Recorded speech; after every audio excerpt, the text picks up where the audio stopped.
Agora, vamos trazer umas críticas à teoria geracional. Gente, primeiro ponto da crítica, e que já vale trazer para vocês. O ideal é usar o termo dimensão. Primeira dimensão, segunda dimensão, terceira dimensão. E não geração. Porque geração, de fato, dá uma ideia de que uma geração ultrapassou a outra. Que a primeira geração ficou para trás quando veio a segunda, que por sua vez ficou para trás quando surgiu a terceira geração, que não é o caso.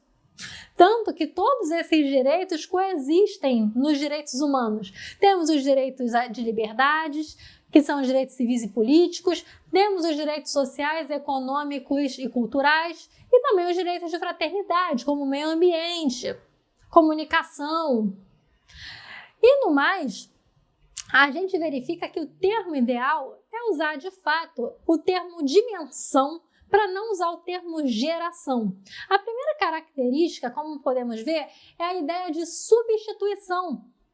Esses direitos não são substituíveis. Os de primeira dimensão precisam de segunda, que por sua vez dependem dos de terceira. Como é que a gente vai exercer a nossa liberdade de ir e vir se há um problema de saúde pública, né, que é algo relacionado à segunda dimensão? Vocês lembram da pandemia Covid-19, em que as pessoas tiveram seus direitos de ir e vir direito de primeira geração ou dimensão, em virtude de problemas de saúde pública? No caso, saúde de segunda dimensão. Olha aí os direitos sociais se relacionando com os direitos das liberdades públicas. Ou seja, não há substituição, há interação entre eles.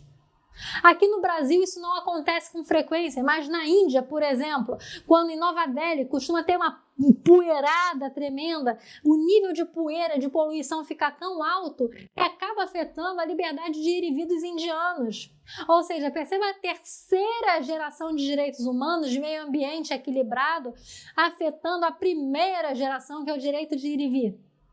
Logo, você vê que os direitos humanos e suas respectivas gerações ou dimensões não levam à conclusão de que há uma substituição de uma geração pela outra, mas sim a coexistência. Contudo, para fins didáticos, particularmente, eu concordo que é interessante porque te ajuda a compreender as diferenças entre os diferentes direitos humanos.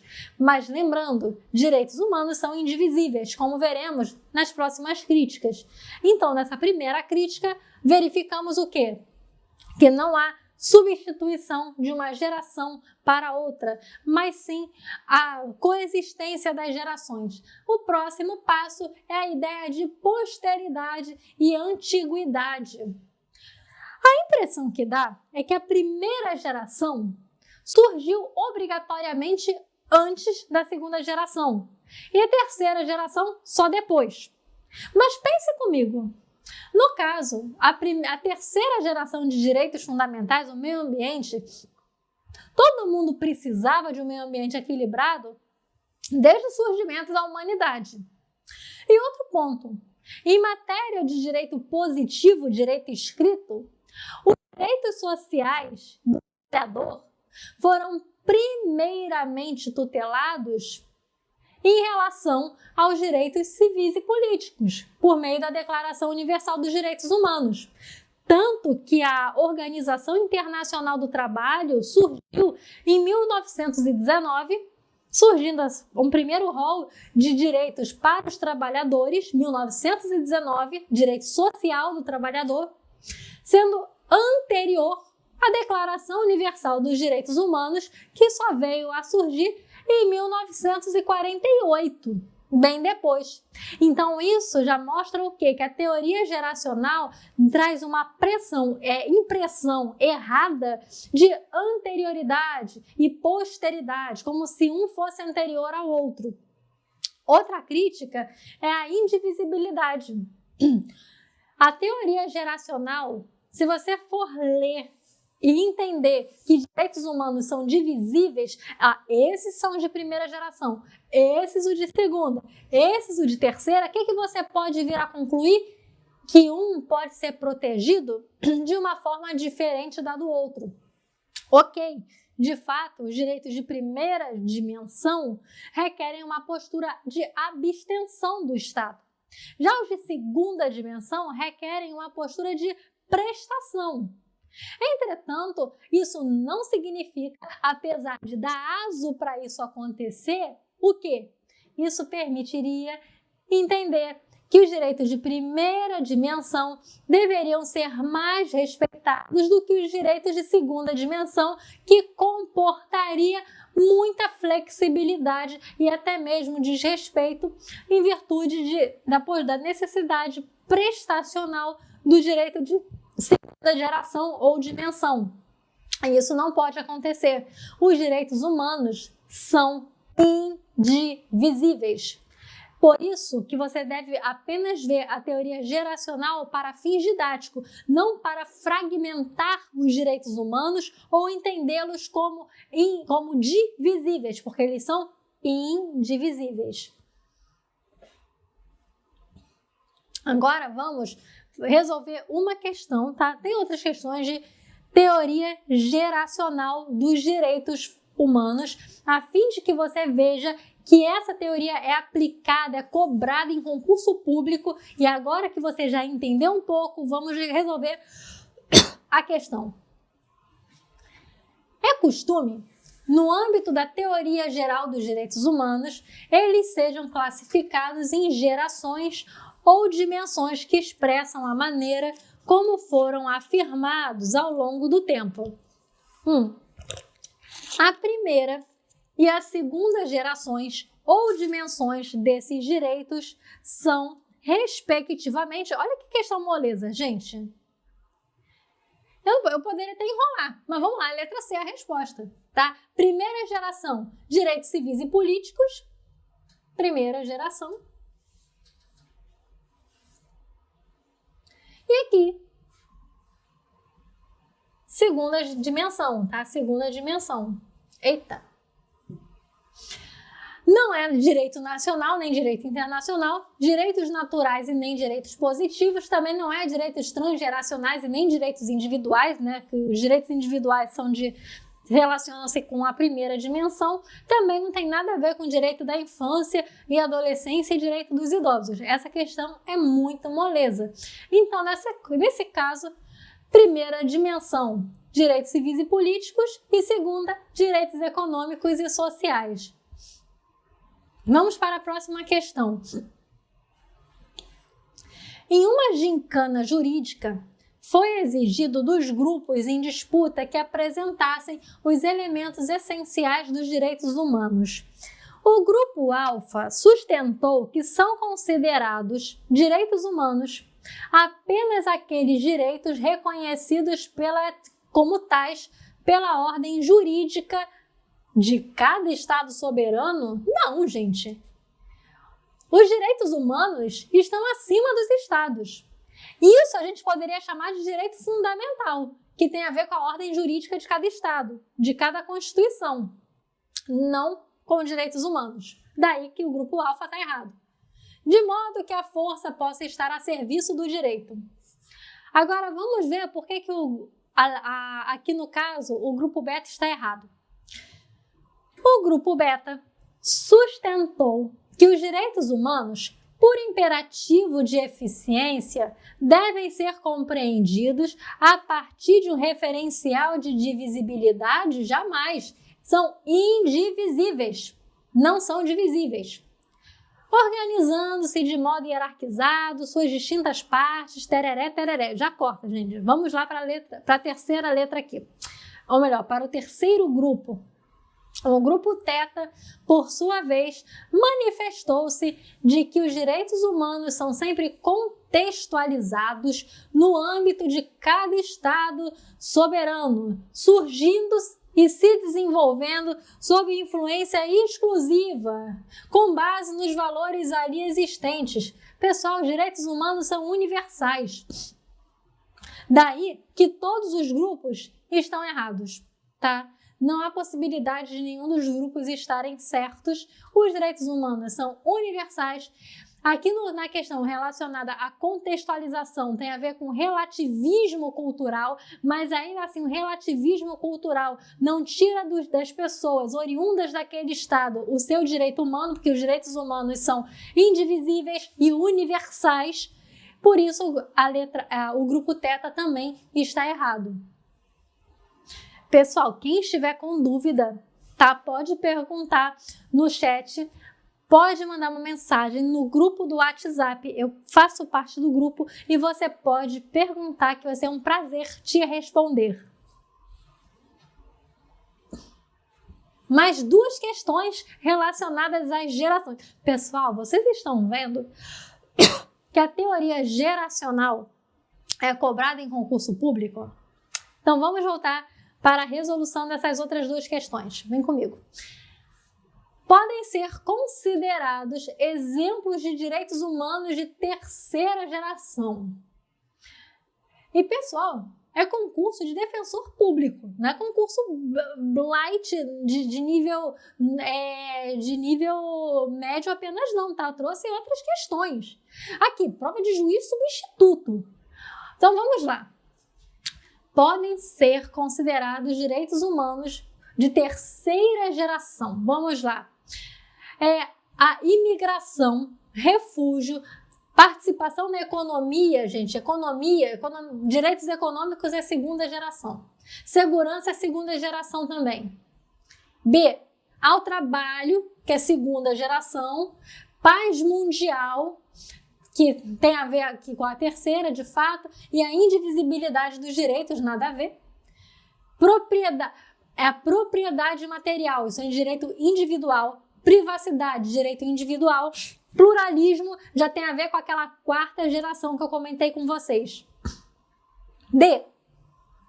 A bioética também tem a ver com a quarta geração. Direito do consumidor, terceira, verdade. Culturais, segunda geração. Culturais, segunda geração. Como ele só quer a opção em que tenha direitos humanos de terceira geração, a gente marca a letra E.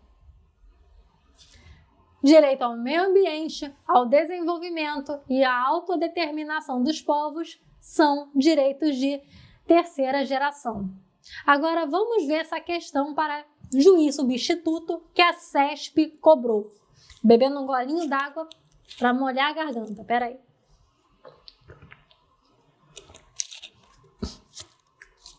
Considerando-se o surgimento e a evolução dos direitos fundamentais em gerações, é correto afirmar que o direito ao meio ambiente ecologicamente equilibrado é terceira geração, gente. Direito de fraternidade, direito que, quando um é ferido, o direito de todas as pessoas também é ferido. O direito ao meio ambiente equilibrado não tem uma titularidade singular, mas coletiva. E essa é a característica do direito de terceira dimensão. Daí que a questão correta é a letra C. Então, vamos para o próximo. Agora, banca FAPESE, tá? Prova de agente penitenciário. A teoria das dimensões dos direitos humanos expõe perspectivas desses direitos em que se incluem em cada geração ou dimensão determinados direitos e princípios. Conforme essa divisão clássica da doutrina, é correto afirmar: os direitos de segunda geração se referem a direitos civis e políticos. Não, gente, isso aqui é primeira geração. Já corta. Os direitos de quinta geração ou dimensão consistem na possibilidade de participação na formação da vontade do Estado, democracia e informação. Só que seria o direito de quarta, não de quinta. A quinta dimensão é a geração da esperança, do porvir, dos avanços da informática. Não tem nada a ver com pluralismo político, formação do indivíduo na participação do Estado. Por isso a B está errada. C. Os direitos de quarta geração ou dimensão se caracterizam por condensar direitos e liberdades civis e políticas, sociais, econômicas e culturais. Em outras palavras, a letra C está dizendo que os direitos de quarta geração é uma sopa, ou seja, tudo que é direito civil, político, cultural, social, econômico é quarta geração, não tem nada a ver. Quarta geração são os direitos à democracia direta, direito relacionado à bioética, não tem nada a ver de condensação de direitos de primeira e segunda. Por isso a C está errada. Letra D. Os direitos de terceira geração ou dimensão consubstanciam como titulares a coletividade, consagrando o princípio da solidariedade, incluindo o direito à paz, desenvolvimento e meio ambiente equilibrado. A letra C é a correta. Vamos ver por que a letra E está errada. Os direitos de primeira geração são aqueles relativos aos direitos econômicos, sociais e culturais. Claro que não, isso aqui é segunda, em que acentua o princípio da igualdade. Não, de primeira geração não acentua o princípio da igualdade e não tem a ver com direitos econômicos, sociais e culturais. Outra questão, agente penitenciário também. No que diz respeito ao sistema de proteção internacional dos direitos humanos, é correto afirmar que as obrigações internacionais de proteção dos direitos humanos vinculam apenas o governo federal. Errado, gente. Isso seguinte, pessoal, manda para mim. Gente, os direitos humanos não vinculam apenas o governo federal. É só você parar para pensar. O prefeito pode ferir direitos humanos?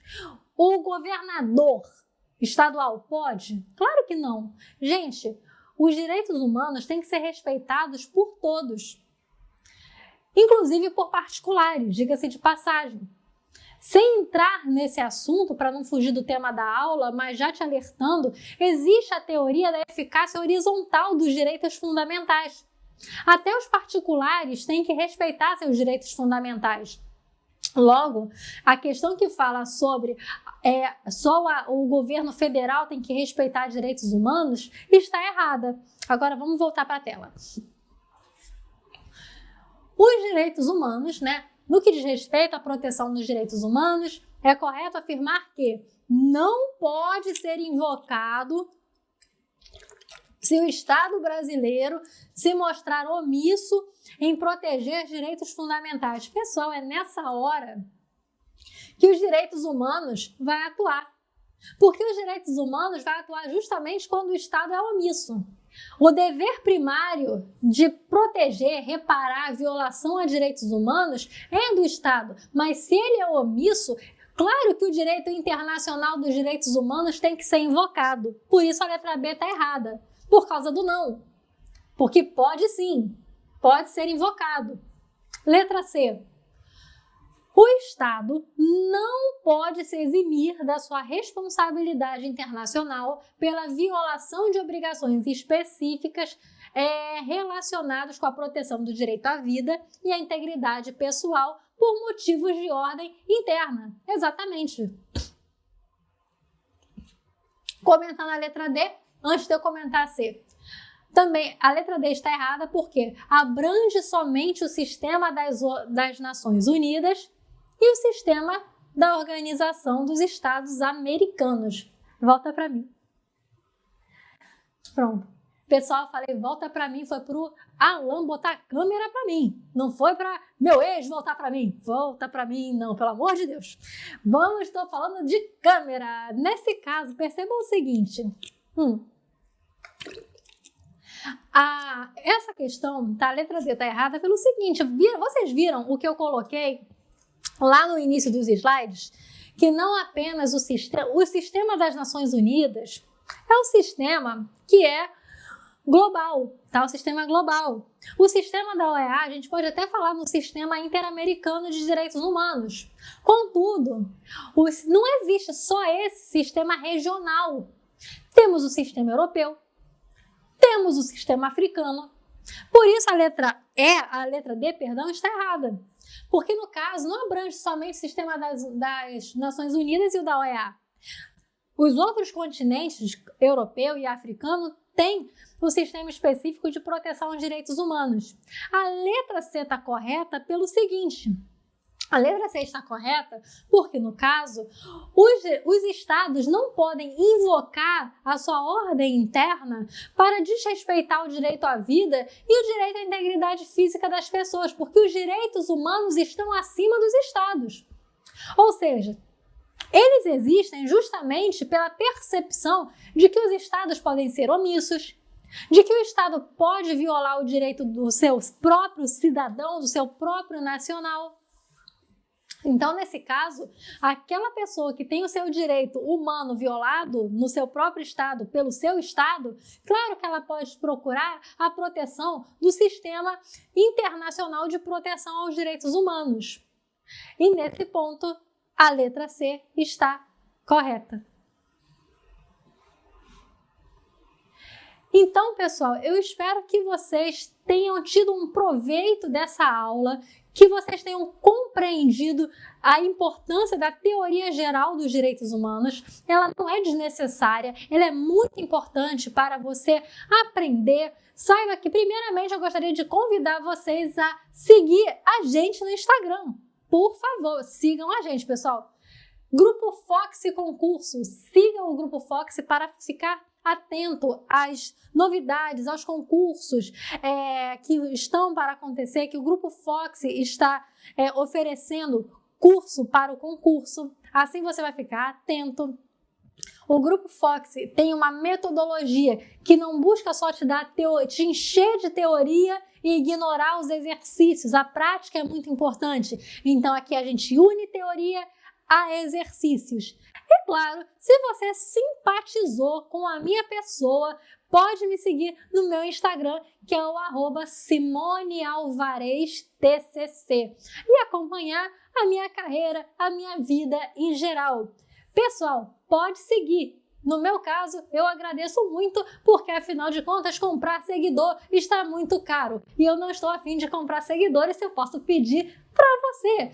Então, nesse caso, não deixe de estudar a teoria geral dos direitos humanos, não deixe de aprender, lembrando que o Grupo Fox tem um ponto muito positivo, que é o acesso a uma biblioteca específica, e aí você não precisa gastar mais dinheiro comprando livros, vocês têm uma biblioteca específica que você tem acesso.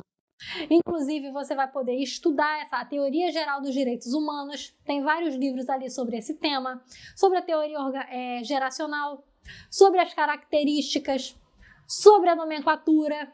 E isso não é besteira, isso pode cair na sua prova. E não apenas em concurso público de nível médio, como de nível superior, como eu trouxe aqui para vocês.